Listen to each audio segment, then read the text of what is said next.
An autopsy was already performed. I need a more thorough one. Why?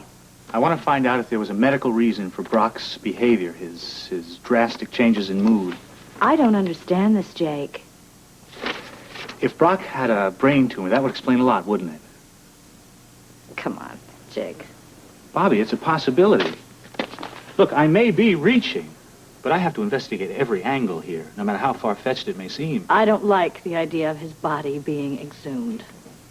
I know, it's horrible. But so is the thought of your spending time in jail. What are you talking about? about? You're still alive. What are you talking about? Jake wants another autopsy done on your father. That would mean you'd Terry, have to, If the coroner finds what I'm hoping he will find, it'll shed a whole different light on this case. Are you saying that that will help Bobby? It might. All right. I'll sign. I'll get that. Sure. You're doing the right thing.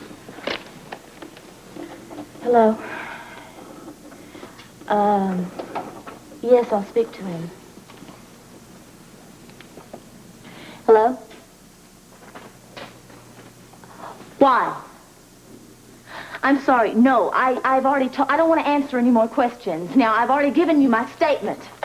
Who was that? That was the DA's office. He wants me to come over to his office and answer some more questions. Why? Well, probably to trick me into saying something against you. Well, I'm not going to do it. I think you should, Terry. Why? I've already given my statement. He probably needs some clarifications on some of the facts. Well, that's his problem. Look, Terry, why should we leave this in his imagination? I mean, we can have the facts from you. I am just afraid that I'm going to say something against Bobby to hurt her case. You can't do that as long as you stick to the truth now, can you? What should I do? Call him and make the appointment.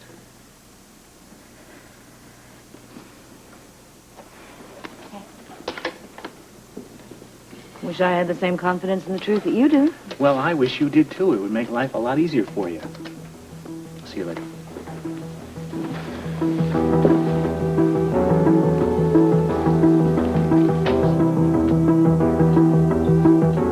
How'd you find out all this?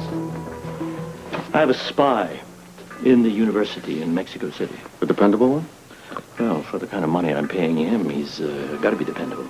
Yeah, it's hard to believe that a professor is taking a group into the treasure crypt so soon. Less than 3 weeks. That means we got to move our schedule up.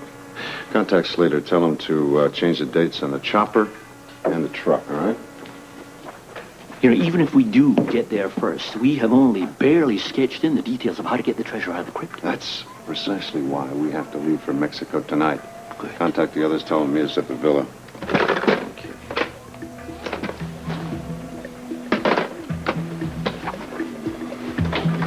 Yes, Mr. Donnelly? Linda, I have to leave town for a few days, so if anyone calls, just tell them I've been called away on an emergency, all right? Yes, sir. Thank you. One of major proportions.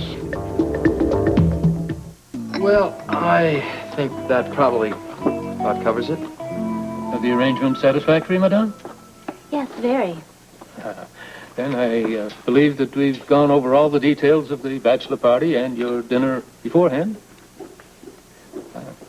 That does it. Yeah, I can't think of anything else, can you? No. Then I will go and tell my staff and give them their instructions. Excuse me. Thanks.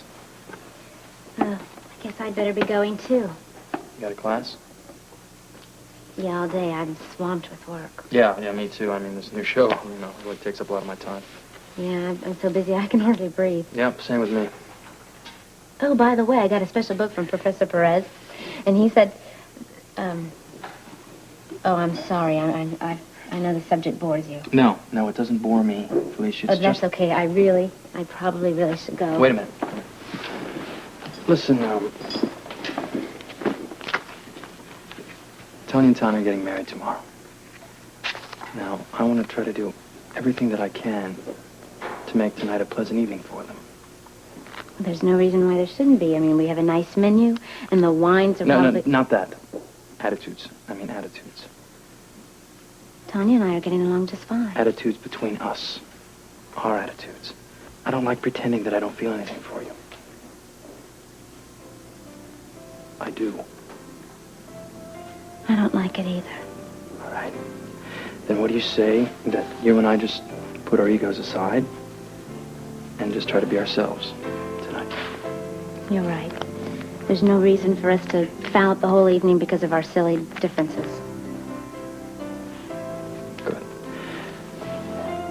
Can I help you with this? Sure. You know, if we really start practicing it, being nice to one another, who knows, huh? May become a habit. Stranger things have happened.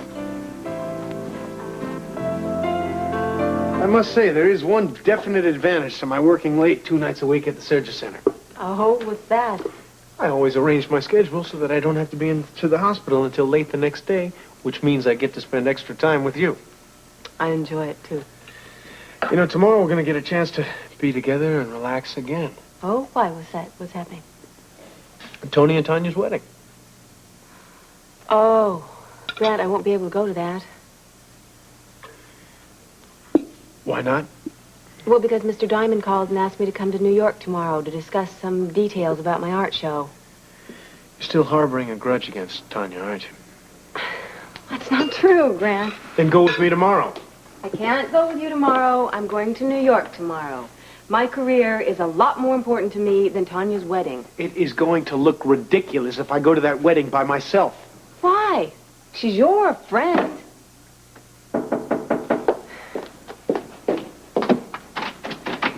Good morning. I knew you'd be having breakfast, so I came around the back. What is it, Alan? I wanted to see Grant. Well, there he is. He's all yours. Excuse me, I have work to do.